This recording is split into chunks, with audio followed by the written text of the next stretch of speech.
Hi, in the last video we talked about dictionaries and booleans. In this video we will be talking about tuples and sets. So let us go to Python notebook.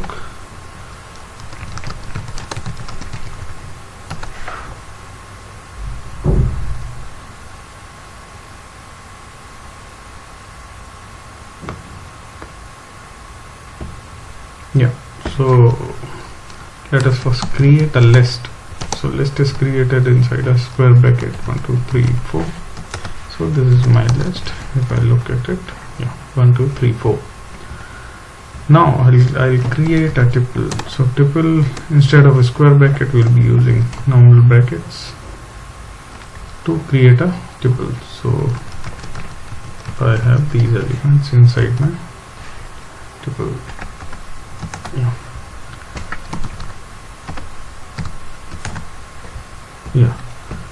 So the difference between tuple and a list is that a list is changeable or mutable, but a tuple is immutable. So let me give an example. If I access the second element of my list, it gives me 2. So my list is 1 2 3 4 0 1 is the index of 2. I've accessed it and it gives me 2. Now if I want to change this 2 with some other number, this is how I do it, is equal to 11.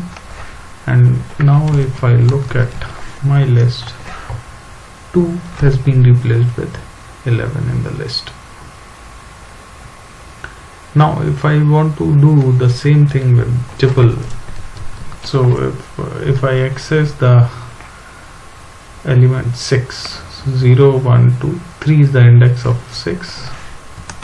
I got 6. So indexing is same in lists and tuples, but if I want to change the element 6 with some other number, it gives me an error because tuples are immutable. So you cannot change. Once the tuple is created, you cannot change the elements inside it. So in business scenario, there might be few conditions wherein you don't want others to make changes in the list that you have created. So this is where tuples are used, when you don't want anyone to change any elements inside the list. Now let us come to sets. So first we will go to Google and see what sets are actually. Sets. So I have Wikipedia definition of set.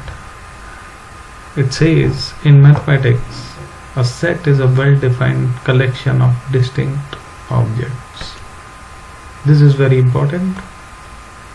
Set is a collection of well-defined, distinct or unique objects. Now let us go back to our notebook. Sets are created inside curly brackets.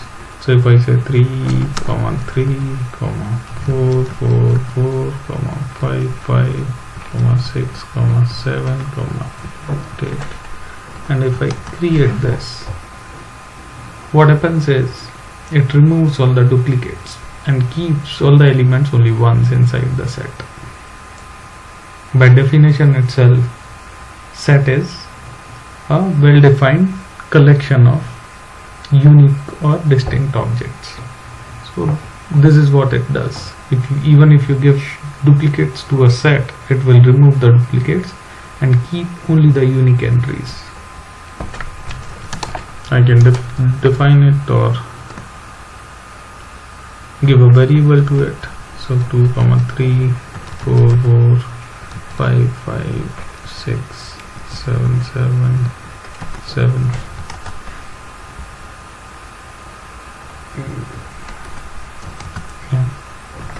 If I look at my set now, this is how it looks. If I want to add an element,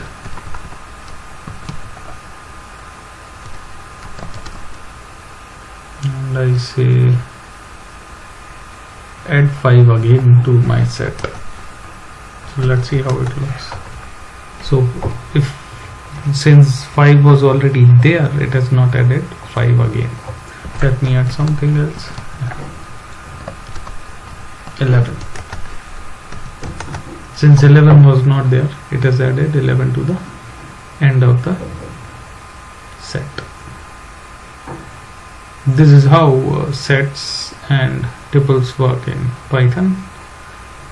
Just a quick revision. So there are 7 data types in Python. Numbers, we can have whole numbers or integers, or we can have floating points.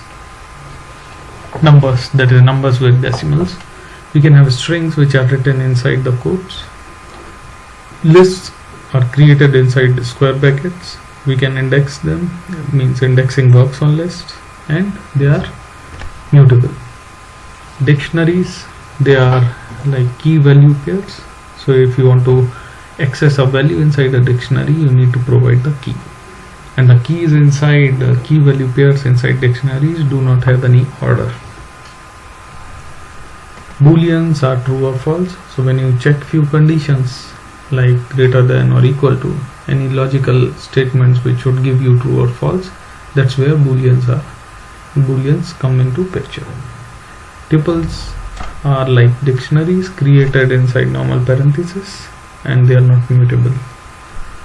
Sets are collection of well-defined objects, well-defined unique objects, and indexing does not work on sets.